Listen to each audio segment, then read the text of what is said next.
donnons la parole à Michael de Lille pour l'association entre la fonction primaire du greffon et le résultat à 5 ans de l'allotransplantation d'îlots de Langerhans.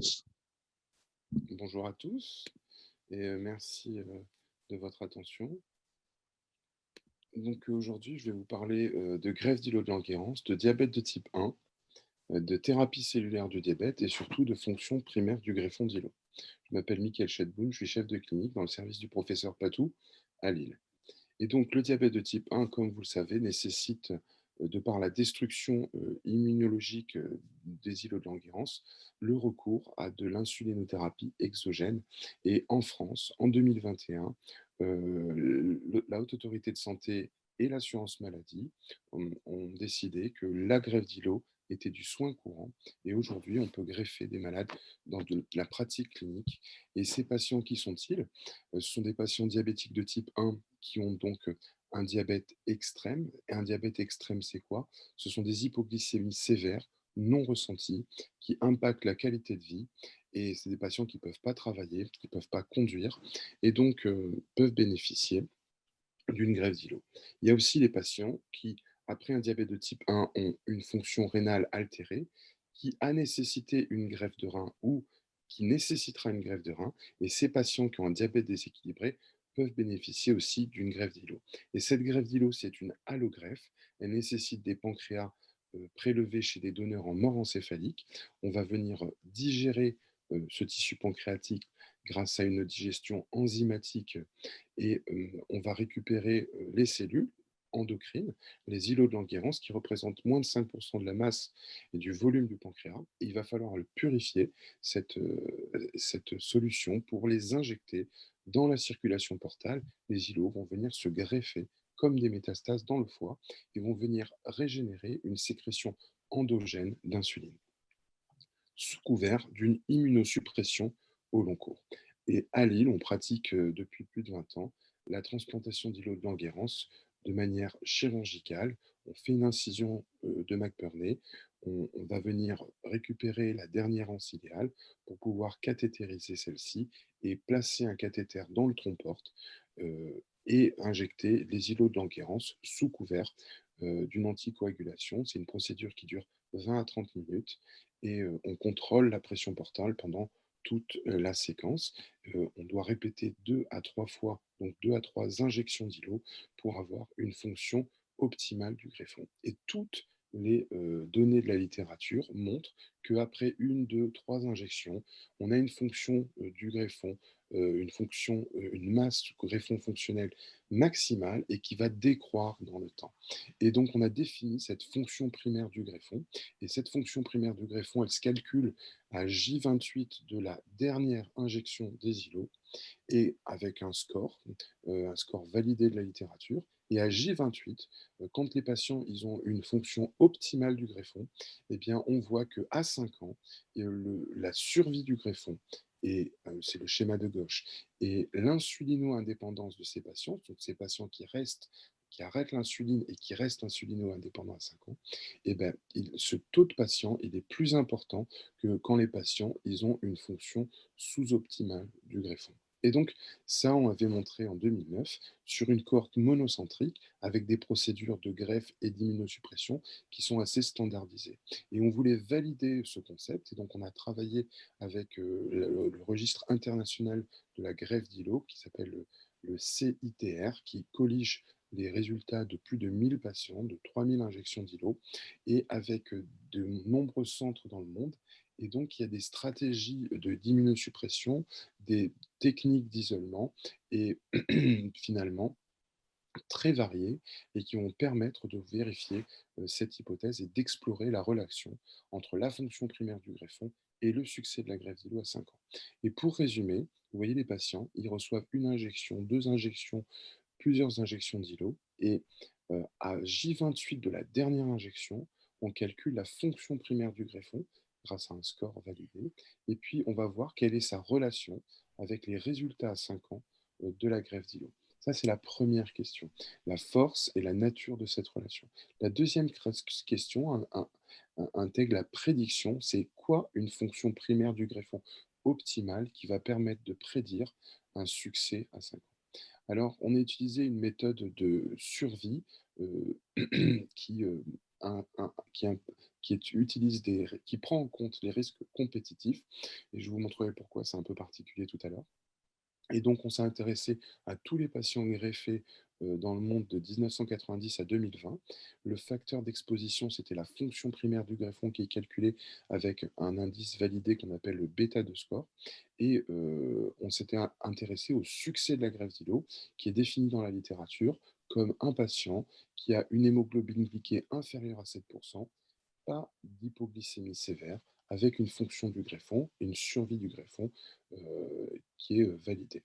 Et donc, on a réalisé plusieurs analyses. Une analyse principale en imputant les variables manquantes, une analyse de sensibilité pour attester de la force de la première analyse, pour la vérifier sur les patients qui avaient toutes les données disponibles, et enfin une dernière analyse de sensibilité sur les patients qui n'avaient reçu qu'une seule injection. Et on a utilisé, pour ajuster cette relation, les facteurs qui étaient connus dans la littérature pour impacter le succès de la greffe d'îlot à 5 ans. Et donc voici la table des caractéristiques de la population. Vous voyez que ce sont des patients qui ont en moyenne 47 ans. Il y a 40% d'hommes. IAK, ça veut dire Islet After Kidney. Donc ces patients, il y a 18% des patients qui avaient bénéficié d'une greffe de rein avant la greffe d'îlot, un diabète qui évoluait depuis environ 30 ans, et ces patients avaient reçu entre une et deux injections d'îlot en moyenne pour une masse de 746 000 îlots équivalents, avec des stratégies d'immunosuppression, comme vous pouvez le voir, assez variées, et en moyenne de 14,2 de fonction primaire du greffon calculée avec le bêta-score à J28. Donc pourquoi c'était une méthodologie un peu particulière? Parce que on s'intéresse au succès, mais quand il y a des risques compétitifs, ce qu'on modélise, c'est la perte du succès. Donc vous voyez que les patients, au début, ils ont un succès de la greffe avec peu de perte de succès, et au fur et à mesure, par rapport à une courbe de survie qui va dans l'autre sens, au fur et à mesure, ils vont avoir une perte de ce succès qui va être de plus en plus grande, donc les patients qui perdent le greffon à la fin du suivi. Et donc, quand on s'intéresse donc à la relation entre ce succès et la fonction primaire du greffon, eh bien, dans les trois analyses, dans l'analyse principale et dans les deux analyses de sensibilité, de manière non ajustée et ajustée, on voit que le hazard ratio de cette relation est très significatif. Ça veut dire que plus la fonction primaire du greffon est grande, au départ, à J28 de la dernière injection des îlots, plus le taux de patients qui ont un succès de la greffe d'îlot à 5 ans est important. Et ça, c'est vrai, et c'est vrai aussi de manière linéaire. C'est-à-dire que plus la PGF, plus la fonction primaire du greffon est grande, et plus le succès est grand. Et donc, on a pu modéliser ce succès, cette perte de succès. Et donc, vous voyez que les patients, on a le bêta-score, ici la fonction primaire du greffon, et ici on a le taux d'échec. Euh, et donc, ça veut dire quoi? Ça veut dire que c'est un intérêt clinique important, parce qu'à J28 de la première injection, on calcule la fonction primaire du greffon avec le bêta-score. Et donc, s'il y a un taux de succès qui est très important, on peut arrêter le programme de transplantation. Et sinon, à J28, donc de manière très précoce, on peut prendre la décision d'une nouvelle injection si on sait qu'on va prédire un faible taux de succès qui est attendu. Et donc, on va pouvoir remettre le patient sur liste d'attente de greffe d'îlot.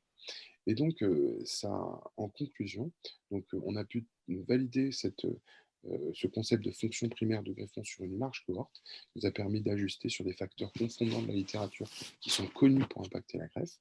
Cette association entre la fonction primaire du greffon est forte, elle est linéaire, elle est indépendante des facteurs confondants utilisés, et c'est un outil, un marqueur précoce du succès à long terme. Et enfin, c'est un outil prédictif qui peut aider le clinicien dans sa pratique quotidienne de savoir si le patient a reçu une masse fonctionnelle suffisante ou s'il faut remettre le patient sur liste d'attente. Et je vous remercie pour votre attention.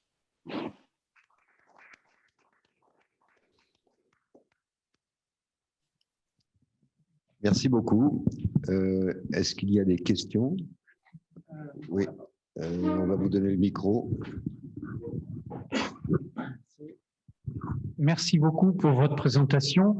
j'ai vu que l'indice de masse corporelle moyen était normal. Est-ce que la fonction primaire du greffon est fonction de l'indice de masse corporelle du receveur?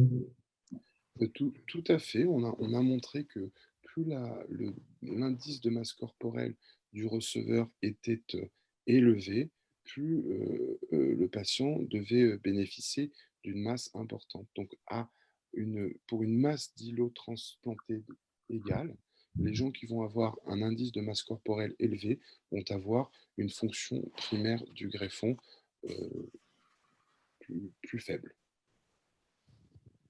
Franco. Et merci pour cette présentation dans la ligne de tout ce qu'a fait François. Est-ce qu'il y a une relation entre la bonne fonction d'une deuxième greffe et une mauvaise fonction de la première greffe? Ou inversement? Est-ce qu'il y a une relation entre la bonne fonction d'une deuxième greffe et la première fonction Est-ce qu'une mauvaise fonction à J28 est prédictrice d'une mauvaise fonction d'une greffe ultérieure? Non, justement. C'est-à-dire que on peut avoir une mauvaise fonction d'un premier greffon et qui peut être compensée par la bonne fonction d'un deuxième greffon.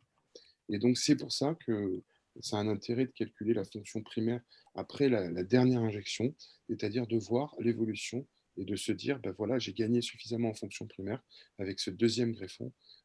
Et c'est pour ça que nous, on a placé les choses sous le degré on n'est pas immunologiste et on n'a pas, parce qu'il y a des centres dans le monde qui cherchent la meilleure immunosuppression possible pour leurs patients.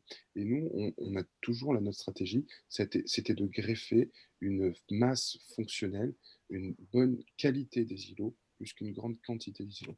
Et donc, une bonne préparation peut corriger une première injection qui n'a moins bien marché. La dernière sera de Pascal.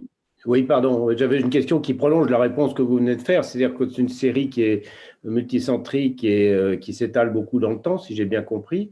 Et est-ce qu'il y a une homogénéité précisément dans le conditionnement des îlots d'un centre à l'autre ou le long du temps qui s'est écoulé depuis le début de l'étude? Mais ça prolonge un peu ce que vous venez de dire sur la concentration en particulier. Ouais. Est-ce que vous appelez le conditionnement, monsieur?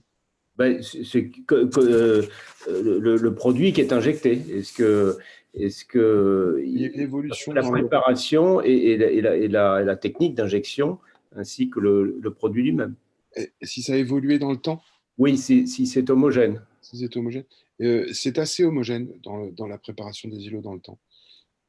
Tout à fait. Et ce qu'on a remarqué beaucoup, c'est que finalement, il y a un effet quand même centre, c'est-à-dire que il y a des centres qui font, les centres la plupart du temps ont toujours la même. C'est quand même quelque chose d'assez récent, qui a une vingtaine d'années, donc Oui. ça a peu changé l'évolution. Et donc les centres ils font souvent pareil, c'est-à-dire qu'ils greffent souvent avec les mêmes stratégies d'immunosuppression, ils ont les mêmes techniques d'isolement et ils ont les mêmes chirurgiens et les mêmes techniques de transplantation. Donc il y a quand même une stabilité dans le temps, mais une hétérogénéité plutôt dans l'espace. J'ai compris, c'était la réponse précédente. Merci.